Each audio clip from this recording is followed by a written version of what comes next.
If you want free coaching to get better at Call of Duty, what I need you to do is go to the description below, join my Discord right here, Gamers Pathway, scroll down to this channel called #CommunityVOD and post your gameplay in there, and every Wednesday at 3 p.m. Eastern Standard Time, we will review your gameplay and help you get better at Call of Duty. What's going on, everyone? My name is Alyus. I've been a full-time Call of Duty coach for the last 3 years. So if you guys have any questions, please let me know. I'm always happy to help. High-rise S&D with Michael.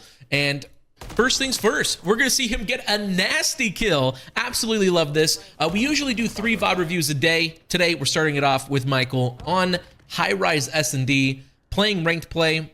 I believe Michael, we will learn what his rank is after this round. But already, I want to point out the aggression right there. That was perfect right there. One of the biggest tips I tell everyone in Call of Duty is treat the enemy like the middle of a clock. You shoot from one direction, rotate, get to a different position. Shoot them from that direction, rotate, shoot them from a different position. So quite literally what I mean is this enemy is stuck top propane over here, and we had Michael shoot him from Green Shack, and then guess what Michael did? He pushes across over here and basically pre-aims to see if he can shoot him again. If he did shoot him again, then he would advance, climb up, and now shoot the enemy in his back. And this is a very useful tip for Warzone players. So if anyone here plays Warzone, this is the number one way to win a majority of your gunfights. But right here, it works in this S&D.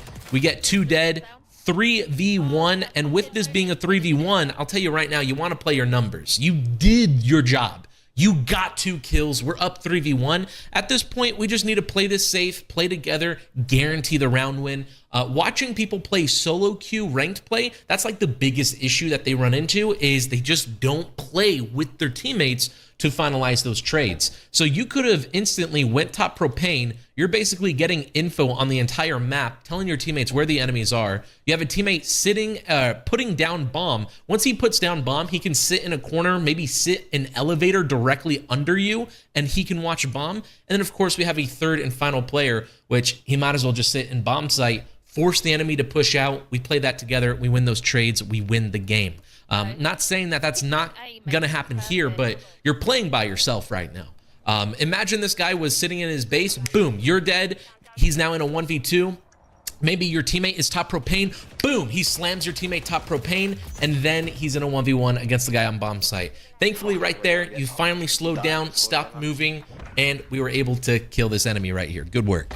All right, right here, I love the aggression. There's one big issue that people don't do enough in S&D, and that's play aggressive when you have information, right? So obviously, one of the first things you did off of spawn is you instantly rushed over here towards A. You throw all of your grenades over here. So if the enemies were sitting there, they are now affected by your grenades. Your teammate also gets a ping on this enemy right here on the helipad, and you wasted 0 time. So I'm very happy you wasted 0 time. You push across, and now you should be able to get this free kill. If you were playing against a stacked team of 4, obviously the enemies would probably, sit there and say, oh shoot, look over me. And there's going to be an enemy looking over him. So you might just get a 1-for-1 trade, which is better than nothing. But that being said, we're playing solo queue. I'm sure the enemies are solo queue. You get this kill. You back away instantly just to play the lives advantage. That's something that a lot of these SMG players do extremely well. And look at that. That guy's looking for the trade. You start working your way back. You find a nasty 2-piece, and it's amazing that you're popping off so damn much right now. What are these enemies doing? All right, bro, beautiful 3-piece. You might as well go get your ace over here at the shack. Good hold right there. Beautiful ace. You're creating a play. You're using your info. You're creating a game plan, and then you're making your play happen. And right there, you get a beautiful ace. So good work right there, Michael.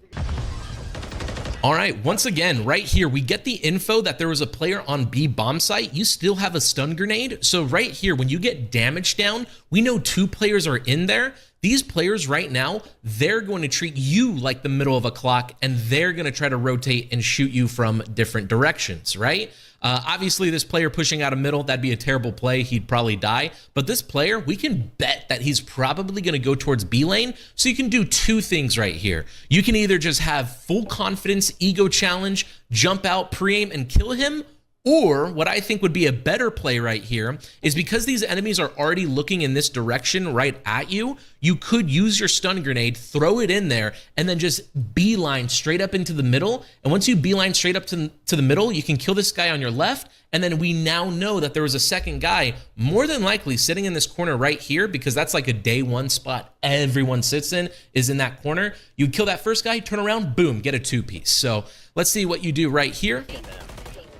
You're flying out, looking for that ego challenge. He's not there, but he is pre-firing from below, and oh my gosh. All right, so that's why I was saying, just from experience, I think it's way better just to push forward. You have a timing, and they're expecting you to challenge over here on the left. Obviously, they're a little late on it, so they kind of got you in the end, but right there, maybe we're just playing a little too predictable, and we could have played that slightly better.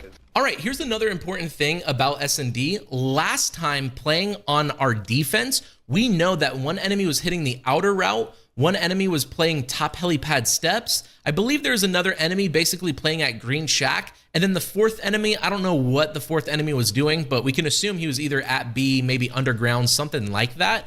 So right here, you could quite frankly do the exact same play again. And as long as you have full confidence, you should win these gunfights. So this guy should come outer.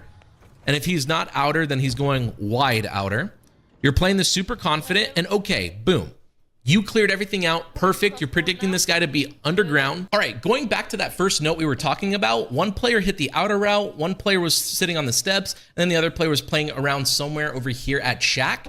You instantly push up, which is beautiful, but we don't see any of these players. The second you don't see any of these players, you should instantly click into your head, oh crap, these players are obviously playing B, or they're going underground. So a lot of these players are now probably playing at like their B street, maybe hopping up towards B-bomb right now, pushing us underground, and you can instantly react to that. And once again, you could look for a flank, which right now I don't, obviously the quality isn't good, but right now I don't see any enemies. And if you don't see any enemies, you might as well go for a full flank, right? Because they gave up this entire lane, which is honestly a very surprising thing. But there it is, one player, propane side.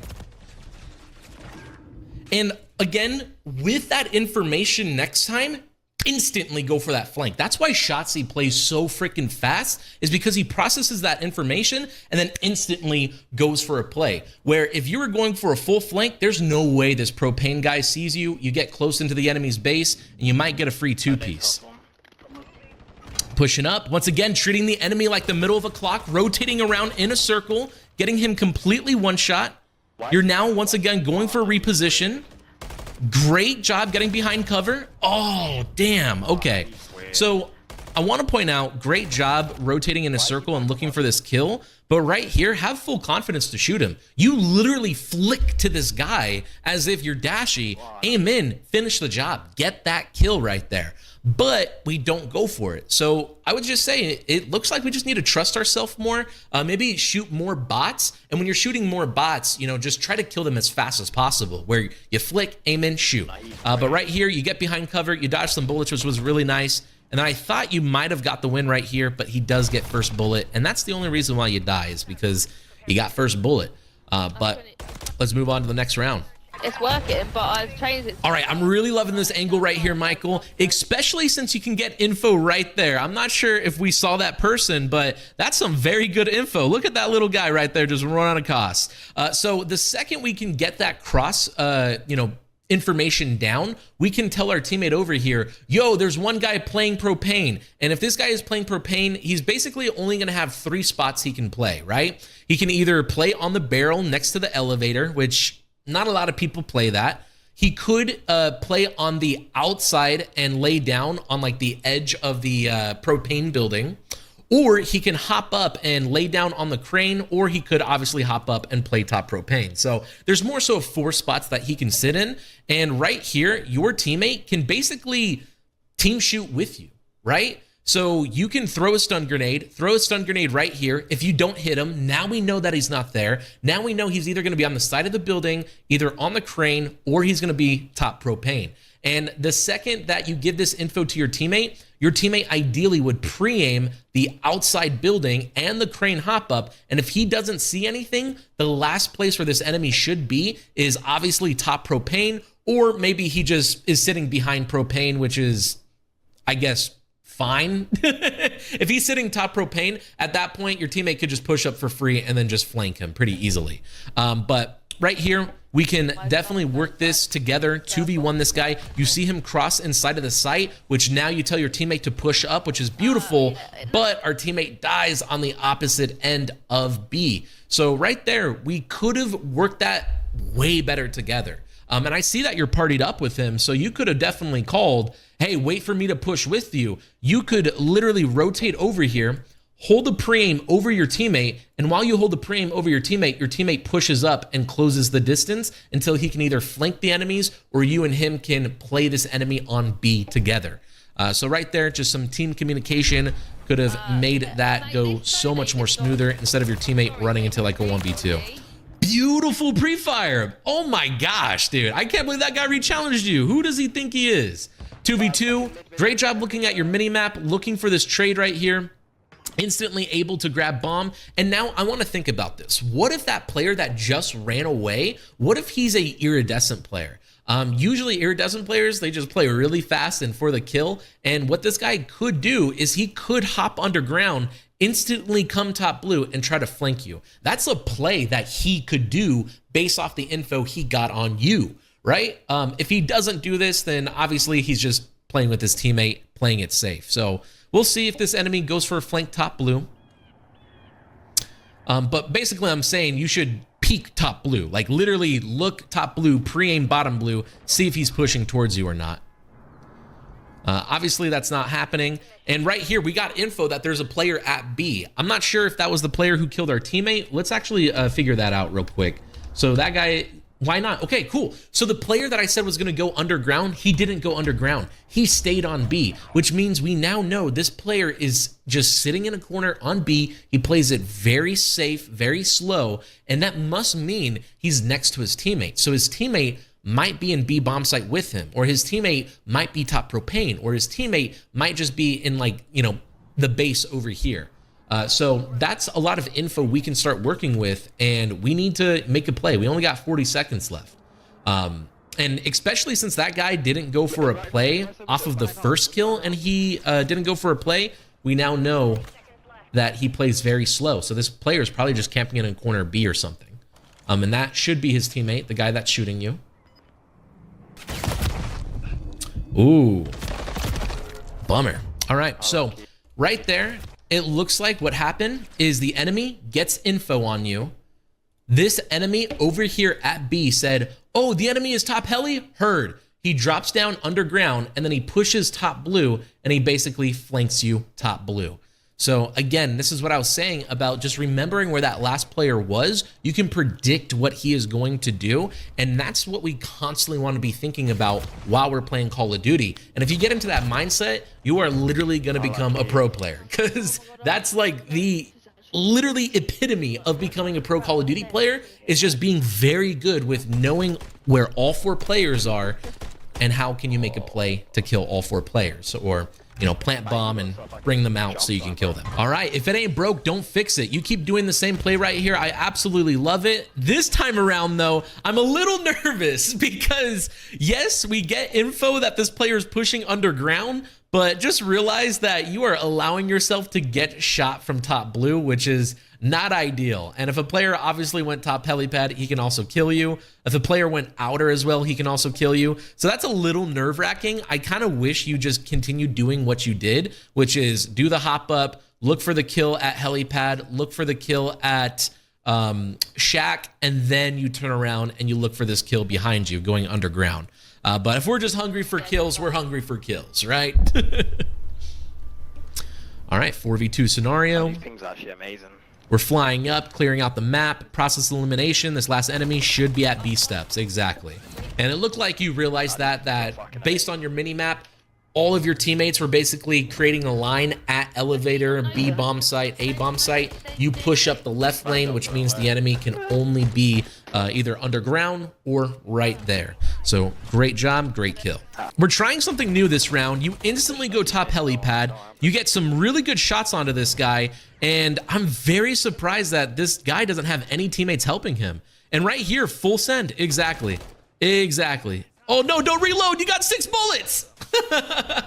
Shoot. All right, so once again, this is very surprising how you don't die. I mean, the millisecond that I'm shooting top helipad and you're in an iridescent lobby, usually this player would, look at you, try to kill you. There may be a player propane side looking, trying to get across. There could be a player in the Abizi spot looking for a cross. There could be so many players over here, but because they're not over here and you push up for free, you literally have a huge opportunity to get a crazy 2-piece. And once again, just like that last round, if you look at the map, understand that you push through A all by yourself. You don't see anyone except for the guy you're killing, which means these last players must be at the steps over here or potentially at propane. You got 6 bullets, get that kill right there, turn around, you know where to get the 2-piece. That'll get you a nice 2-piece. And you still have a cruise missile, so we definitely want to utilize that. These enemies are using a stun grenade, or a smoke grenade rather.